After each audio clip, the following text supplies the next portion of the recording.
दोस्तों, आखिर महाभारत के किस योद्धा के रथ पर कौन से देवता का वास था? क्या कर्ण के रथ पर स्वयं महादेव का वास था? तो आइए जानते हैं। लेकिन वीडियो में अगर आगे बढ़ने से पहले आप हमारे चैनल को सब्सक्राइब अवश्य करें और बेल आइकन को जरूर दबाएं। साथ ही कमेंट सेक्शन में हर हर महादेव अवश्य लिखिएगा। दोस्तों, महाभारत काल में एक से बढ़कर एक पराक्रमी योद्धा थे, परंतु एक योद्धा को भारतीय बनाने में एक विशिष्ट रथ की हमेशा आवश्यकता होती थी। इसलिए आज हम जानेंगे कि कौन सा रथ सबसे शक्तिशाली और वो किस योद्धा के पास था और आखिर उसमें किस देवता का वास था। दोस्तों, महाभारत एक ऐसा धर्म गाथा है जिससे अत्यंत शक्तिशाली देव पुत्रों ने जन्म लिया था और जिसके पास ऐसे शक्तिशाली दिव्यास्त्र का ज्ञान मौजूद था जिससे देवताओं तक को परास्त किया जा सकता था। इसे अगर एक साथ ब्रह्मांड में छोड़ दिया जाता तो पल भर में संपूर्ण सृष्टि का विध्वंस होना तय था। लेकिन ऐसा होना संभव नहीं था, क्योंकि महाभारत काल में भगवान श्री कृष्ण भी थे, जिसके समकक्ष कोई भी अस्त्र शस्त्र और समग्र विश्व को राख बनाने वाला पाशुपतास्त्र भी विफल था। जिन्होंने लाखों हथियारों का बल रखने वाले कंस का पल भर में ही वध कर दिया और जिन्होंने कई सारे मायावी राक्षसों को बचपन से में ही मार डाला था। लेकिन इतनी शक्ति होने के बावजूद भगवान श्री कृष्ण इन योद्धाओं के रथ को बिल्कुल भी क्षति नहीं पहुंचा पाए थे।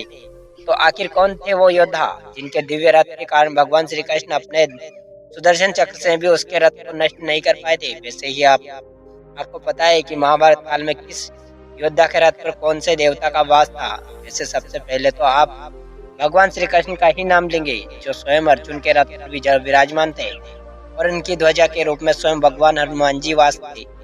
लेकिन उसके अलावा भी कई सारे ऐसे रथ थे जो बेहद ही शक्तिशाली। तो आइए जानते हैं। सबसे पहले बात करते हैं पितामह भीष्म। दोस्तों, इनके रथ में इतना बल था जिससे किसी भी प्रकार से नष्ट नहीं किया जा सकता था।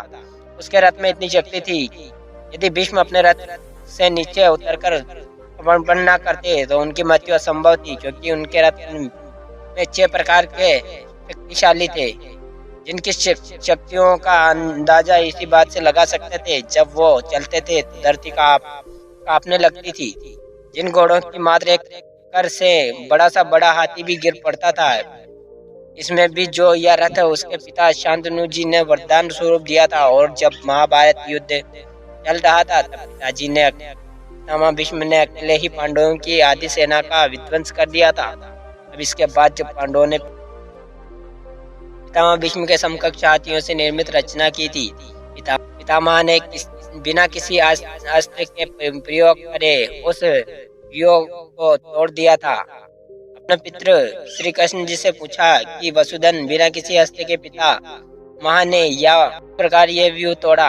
अपना भगवान श्री कृष्ण जी ने बताया कि जितना सामर्थ्य भी मुंह में है उतना ही सामर्थ्य उनके रथ में है। उनके रथ को खींच रहा है। एक में 22 हाथियों का बल है।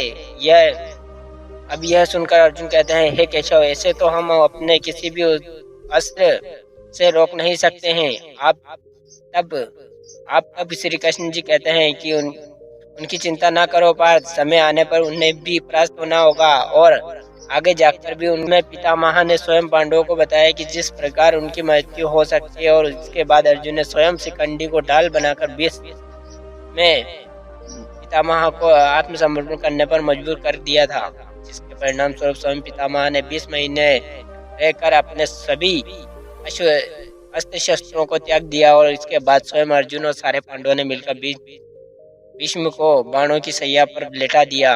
अब बात करते हैं महाभारत के सबसे शक्तिशाली रथ में से एक, जो स्वयं भीष्म के रथ से भी अधिक शक्तिशाली था। परंतु कहते हैं ना, बड़ी ही अनोखी होती है। इस योद्धा की मृत्यु का कारण कोई और नहीं बल्कि स्वयं उनका ही रथ बना था। ऐसा महान योद्धा यदि चाहता तो समस्त सृष्टि को अपने अधीन कर लेता, जिसने अर्जुन जैसा महान शक्तिशाली योद्धा भी था। भाई बीता गया जिसके आगमन को कुरुक्षेत्र में मायावी राक्षसों का आगमन खत्म हो गया, जो बड़े कुल में होते हुए भी नीच कुल का कहा गया। हम बात कर रहे हैं अत्यंत शक्तिशाली सूर्यपुत्र कर्ण के। दोस्तों, मारुति कर्ण के बारे में कौन नहीं जानता। उनके धन विद्या की प्रशंसा स्वयं भगवान श्री कृष्ण ने की थी। उनके पास अमृत से निर्मित कवच कुंडल बचपन में ही मौजूद थे, जिसे कोई भी दिव्यास्त्र नष्ट नहीं कर सकता था। इसलिए कहते हैं महाभारत शुरू होने से पहले ही भगवान श्री कृष्ण ने इंद्र से कहकर कवच कुंडल को उतार लेना दिया। अब उसके बाद सूर्यदेव स्वयं भगवान श्री कृष्ण के पास पहुंचे और उनसे कहा, भगवान ये तो बड़ा ही अन्याय है, मेरा पुत्र तो इस कवच कुंडल के साथ बचपन से ही जन्मा था। भगवान श्री कृष्ण ने कहा कि हर कर्तव्य के पीछे एक उद्देश्य होता है, परंतु आज आपका कर्तव्य है कि आप अपने पुत्र को युद्ध से पहले हर पिता की तरह। जिसके बाद सूर्य देव ने कर्ण को अपना दिव्य व्रत प्रदान किया था, जो युद्ध के दूसरे पहर तक अत्यंत शक्तिशाली रहता था, परंतु दूसरे पहर के बाद उसकी शक्ति विलुप्त हो जाती थी और उसी कारण कर्ण की मृत्यु भी दूसरे पहर के बाद ही होती है। लेकिन कहते हैं कि कर्ण का रथ बेहद ही शक्तिशाली था, क्योंकि उसमें स्वयं सूर्य देव और देवों के देव महादेव का वास था। ये कहा जाता है कि कर्ण के रथ में स्वयं महादेव का वास था, जिसकी शक्ति के कारण ही कर्ण अत्यधिक शक्तिशाली था। तो साथियों, आई होप आपको ये कहानी अच्छी लगी हो। कहानी अच्छी लगी हो तो हमारे चैनल को सब्सक्राइब कर वीडियो को लाइक कर दीजिएगा और कमेंट सेक्शन में हर हर महादेव जरूर लिखेगा और जय श्री कृष्णा जरूर लिखेगा। चलिए साथियों, मिलते हैं किसी नई कहानी के साथ, नए टॉपिक के साथ। तब तक के लिए धन्यवाद।